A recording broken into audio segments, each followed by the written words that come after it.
Beginning some breaking news from Canada. Justin Trudeau's government is in trouble. A massive infighting has erupted. Canada's Deputy Prime Minister, Chrystia Freeland, has unexpectedly resigned. She also holds the post of Finance Minister.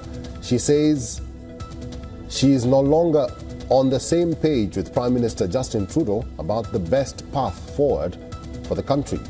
She made this big announcement just hours before she was due to present a fall economic update to Parliament.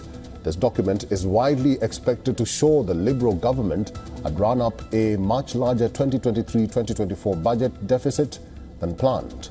Freeland, seen as one of Trudeau's closest allies in cabinet, revealed that she was offered another post by Trudeau. In her resignation letter, she says that Canada today faces a great challenge. Freeland's announcement also follows news that Housing Minister Sean Fraser will not seek re-election, taking another pot shot at the Canadian Prime Minister.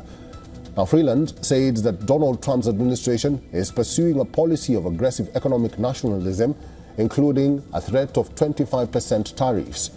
She urged that the country should take that threat extremely serious.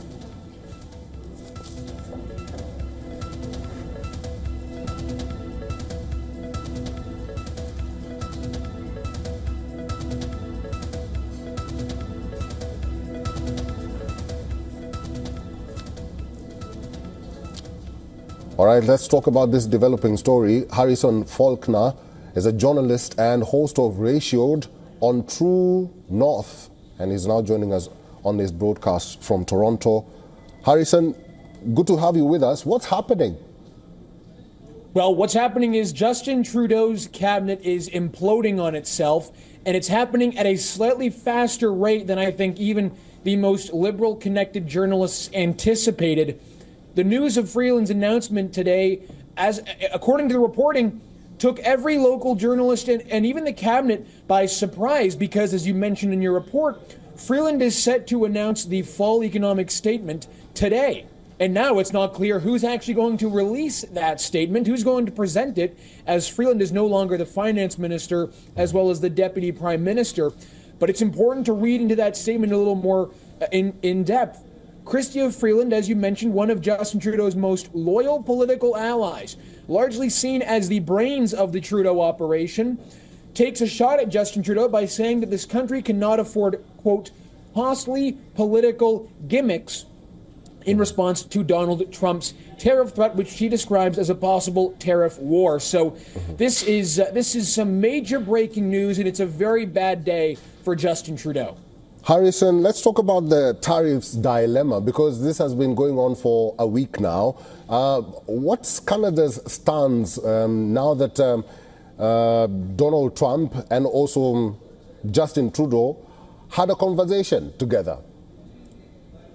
Well, it's very strange because Canada's response appears to be changing day after day. Immediately following the threat, we got a very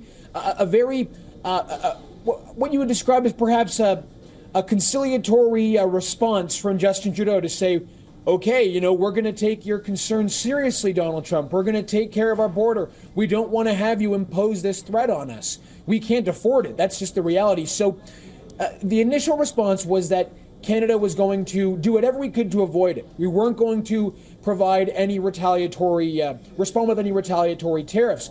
However, that began to change when Donald Trump began to attack Justin Trudeau even more. After Trudeau went to Mar-a-Lago, cap in hand, begging for forgiveness, begging for a softer approach, Donald Trump took that as a sign of weakness and began attacking Justin Trudeau even more.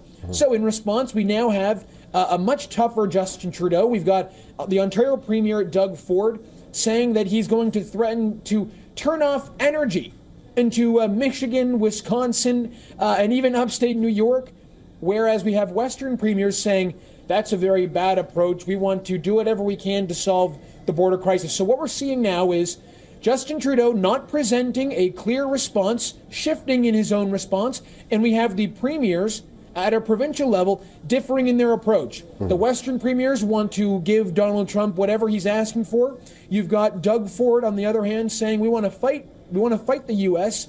and start to stick up for ourselves. So it's really not clear how we're going to respond to this. And I think that's clearly one of the reasons why Chrystia Freeland was forced out of cabinet. That's what happened here. Justin Trudeau clearly forced Chrystia Freeland out, and Chrystia Freeland took the chance to announce her resignation. All right. Harrison is a journalist, is talking about this developing story that we are getting from Canada, where we do understand that Canada's Deputy Prime Minister, Chrystia Freeland, has unexpectedly resigned. Harrison, we'll have to leave it there. Thank you for talking to us today. Thank you. For all the latest news, download the WION app and subscribe to our YouTube channel.